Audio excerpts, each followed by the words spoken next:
I was actually the first one on the hill in line on arrival day. This wasn't my actual first arrival day. I'm a reclass from class 163. So it was actually tougher coming up this hill the second time. Butterflies, basically. Nervous, anxious. I'm like, okay, this is getting serious. Of course, I was at the Cadet Life Tour, so I know a little bit about how things work, so I knew what to expect. I wasn't sure when exactly kind of the game was going to start, so to speak. I ran to where I had to go. I had my bags. You know, you're told to go here, go there, go here, go there, and it's just all over the place. Everything that you think would be normal for you just goes out the window. It was pretty frantic, but it was remnants of basic training from the Army again to me. I was kind of just focused on myself. Yeah, I saw everybody else getting yelled at and screamed at and doing push-ups, but you know, I was kind of just focused on what I had to do. You could see the kind of the anticipation and fear in everyone's eyes, including myself. They just put you in that position where you're just constantly in this state of panic. They tell you what you need to do to succeed, you know, so you do your best to just follow their instruction. That's all part of it, I guess, just the stress inducement aspect. But that, you know, definitely set the tone for how it's going to be for the next 6 months. So the first week, I mean, looking back now, it's unbelievable that we're here 5 weeks already. It's flew by. You know, the first week they're trying to weed out the people who have those thoughts in the back of their head about, is this for me? It's scary. You don't want to go anywhere alone, really. Your first week, you want somebody else to be there, you know? And everyone, because they're so nervous, looks around and just wants to see what's going on, but you have to maintain your discipline and look at the back of the head in front of you.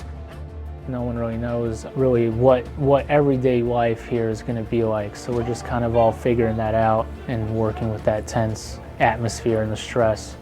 If you don't salute or you don't stand to, automatically getting yelled at, drop and give me however 10 push-ups, 15 push-ups. There were times, you know, the first couple of days where I'm like, okay, this is going to be a lot. You know, you have all these different aspects. You have, like, you know, the academics, the physical part, the room inspections, everything, and it's all new and you don't have a grasp on anything. I was not a fan of how fast we had to eat. I didn't expect that. I was in the military prior and we did have to do that, but not to the extent as it was here. There were some cadets that were so nervous that they couldn't even eat. Some of them were throwing up because they were trying to eat too fast. Just eating fast in general. Some people would usually just take their time and are used to their half-hour lunch break, and 5 minutes is just completely new to them. The instructors were, you know, pushing us to eat fast, in and out. We didn't have a lot of time. In fact, even when we got to go home for our Thanksgiving, my wife's like, calm down, you know, slow down. You know, you find yourself outside your comfort zone. I think everyone coming here, it's different for sure.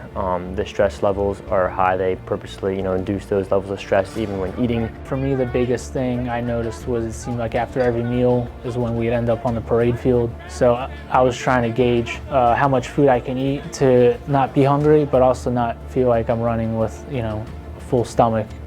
The smoke sessions are, you know, every time you kind of get relaxed that first week and you're sitting there and you're breathing in your classroom, the next thing you know, you're getting taken outside. I didn't know what we were in for when they first tell you parade field. You know, like, what are we doing? They tell you to line up and then they just start telling you to run. Run to the wall and come back. We're getting real familiar with touching a brick. I pretty much have a favorite brick to touch now, so every time we run, touch a brick, I kind of key out one right next to one of the ventilation systems out there. Me, I'm not used to doing bear crawls. The distance and the fact that I was not used to doing it was ridiculous.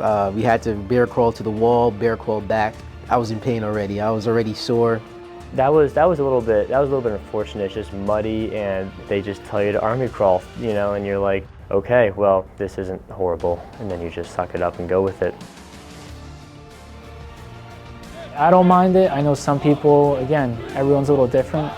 And if you really embrace it, then you got to look at it, not that this is a punishment, but, you know, an opportunity to get better. First calisthenics, that was a tough one. Just dripping sweat and slipping in your own sweat on the mats and just getting through it. Put it this way, if you didn't at least try to prepare for it, you were in for a world of hurting. I never thought of quitting or anything like that. That would never go through my head here at all. You wonder how much you could take. I didn't really feel anything anymore. I was just going through the motions, and it was good. I was definitely feeling it the next day. He kept doing these squat thrust push-ups. I want to say, I don't know, I can't say a number. It felt like we did almost like 100 And we got into a rut of doing those over and over and over again. And at that point, you're just like, okay, I'm gonna die. After about 50 of them, I had nothing left in my body. You're hurting everywhere. Every muscle in your body hurts. You're out of breath. You're dripping sweat. They told us to hydrate like hardcore the night before because we were going to be put through something extremely intense, and it was. The only experience boxing I really had was through the military, which was actually a very similar process. We enjoyed it. We had fun. We hit each other hard, and I think it was a good time. Yeah, you know, I'm not going to take anything personally. You're not going to take things personally. You know, it's like we both kind of want to test ourselves and, you know, give it our all. My experience with boxing was limited just to bag work and hitting the bag, and the bag doesn't punch back and the bag doesn't really move. So it's just kind of tough. One good knock into the head, and everything was like, everything kind of just blacked this way, and I just solely focused on him. I said, okay, if I get hit like this again, I'm gonna be knocked out. Saw a little bit of stars, and then you kind of recover quickly and you reassess where you're at. So I thought that was really good. Your head spins. You don't know kind of what's going on. Your ears are ringing. It was both a confidence booster in the sense of like, okay, yeah, I can take punches to the face, and then I can also like deliver in returns.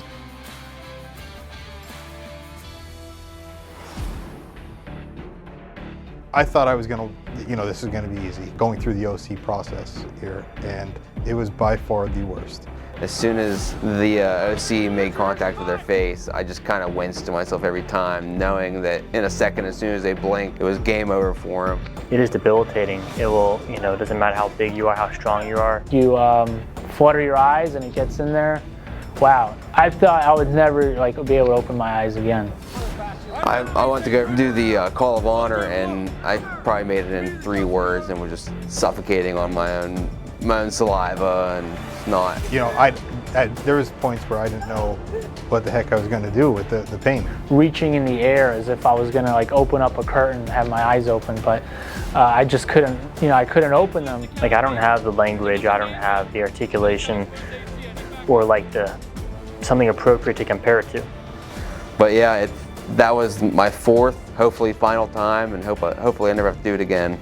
So Graham was the first one to get tased, and he just lets out this roar. I'm like, oh man, that's gotta hurt. I never thought a part of my body could lock up like that, or my body at all. Their whole body locks up, and it's hard to look and watch it, and you just kind of know the pain they're going through. I felt the pulses, every last pulse, but yeah, those are like the longest 5 seconds of your entire life. Gave me confidence in what we have on our belt, that it works. Well, first of all, the police field unit, they were phenomenal. Although they yell at us the most, those guys know their stuff. It was good. It was, we were kind of starting to come together a little bit as a class, some real hands-on training with the patrol unit, so that was good. A lot of energy. It was a high energy environment, especially when we were doing the first half of the day with the breaching and all of that with I think it was the long gun, the shield, the battering ram, and the pistol. By the looks of it, everybody was ready to be there. I don't think there was anybody there that was not excited, not ready, not amped up. Everyone's relying on you to make that good entry into the house. It's a lot of responsibility. It was exciting just to finally get there and just take a good swing into it, and then sure enough the door just opens because that battering ram is heavy. It's effective. For driving week, I was expecting kind of what you typically, see in movies, stuff like that. Well, I think a lot of people go in there thinking they're pretty darn good drivers and then quickly figure out that there's a little bit more to it than maybe they think. There's some guys that were just wrecking through cones. Everybody's trying to get a fast time. You just realize just how humbled you are. As far as the pit maneuver goes, that was nerve-wracking. I didn't enjoy that too much. Yeah, just getting past that nervousness of making contact and kind of doing something you're not supposed to. We're gonna go next to this car and we're gonna push it so that it swerves out of control. It's exciting and it's an adrenaline rush. Yeah, it was a cool experience because everything kind of clicked and the puzzle finally all fell together. I enjoyed the crimes course. I enjoyed the crime guys. They are all phenomenal. You kind of got to learn to read people, learn to ask the right questions. The biggest takeaway with the crime scenarios, I would say, is their emphasis of really knowing your authority when you come into a situation and having that dictate everything. So I think what I learned the most, hands down, was just be decisive. People look to you to know what you're talking about and know what kind of crime to be looking for. So it's certainly important. I like it. Keep your head, but at the same time, just make sure you pay attention to everything. The firearms units, they're outstanding. They know exactly what they're talking about. They're all experts. For me, coming from the Army, I thought I knew everything there was to know about shooting. The stuff that they taught me kind of reset me to their way of thinking, which is, I think now is certainly the right way. Prior to coming here, I've shot 0 guns in my life. You start off from 0 and they work you all the way up to 100. They just really break it down nicely into bite-sized pieces. Starting from the ground and going up, everyone kind of reached the same baseline, so everyone's on the same page. I think everyone's coming away here, very familiar and comfortable with what is available to them and how to use it. In the first inspection with Corporal Bermudez and then the Blues, even that just feels like a big deal. Your mind's going a million miles an hour. You're trying to get your uniform perfect. Your lines on your pants perfect. Your gig line has to be perfect. Everybody's up at 3 in the morning trying to get everything ready and make sure that everything is good to go. You get to the inspection and Sergeant Burke, he's a man of the military. I don't know, it's just cool being inspected by someone that you respect that much. It's something that it kind of empowers you, this is it, this is the next step. First time in the Class A's, everyone walked out, and they're like, well, this is the first time, this is what we're gonna wear for graduation, and we just know we're one step closer. It's almost like a metaphor for becoming a trooper, right? Before the leather fits properly and it's comfortable, you gotta go through the breaking it in and all that stuff. We got molded into it just as we're molding it onto us now. I feel lucky, and I think that'll probably really set in the upcoming weeks that wow, this opportunity is amazing, so I just want to make the most of it.